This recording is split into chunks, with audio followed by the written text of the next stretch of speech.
যে বর্ণনা এসেছে তা হচ্ছে যে দাঁড়ার জব্বার রব্বুল ইজ্জত, মহান রব্বুল ইজ্জত নিকটে আসলেন, মহান রব্বুল ইজ্জত নিকটে আসলেন।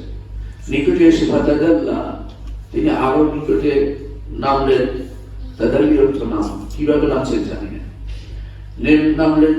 হাত্তা কানা কাবা কৌস, কানা ফিহি কাবা কৌস, কানা মিনহু কাবা কৌসাইন ওয়া আদনা। আল্লাহ রাসূলের তখন নিকটে আসলেন দুই কাউস বা তার থেকে নিকটে, দুই তিন তরুকের মতো দূরত্ব অথবা তার থেকে নিকটে এসে মুহাম্মদ রাসূলুল্লাহ সাল্লাল্লাহু আলাইহি ওয়াসাল্লামকে তার সাথে কথা বলবেন। এটা হচ্ছে উপরে, নিচে না। অর্থাৎ এটা তিনি উপরে আল্লাহ তাআলার কাছে গিয়েছিলেন। আল্লাহ তাআলা কোথায়? তাহলে উপরে। এটা আমরা এখান থেকেও প্রমাণ পাই।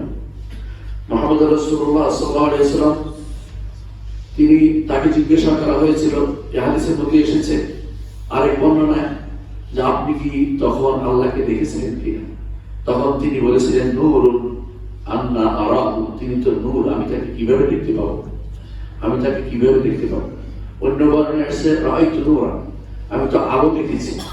অর্থাৎ আল্লাহকে তিনি দেখতে পাননি, আল্লাহকে কেউ দেখতে পায়নি। আল্লাহকে দেখতে পাবে মৃত্যুর পরে।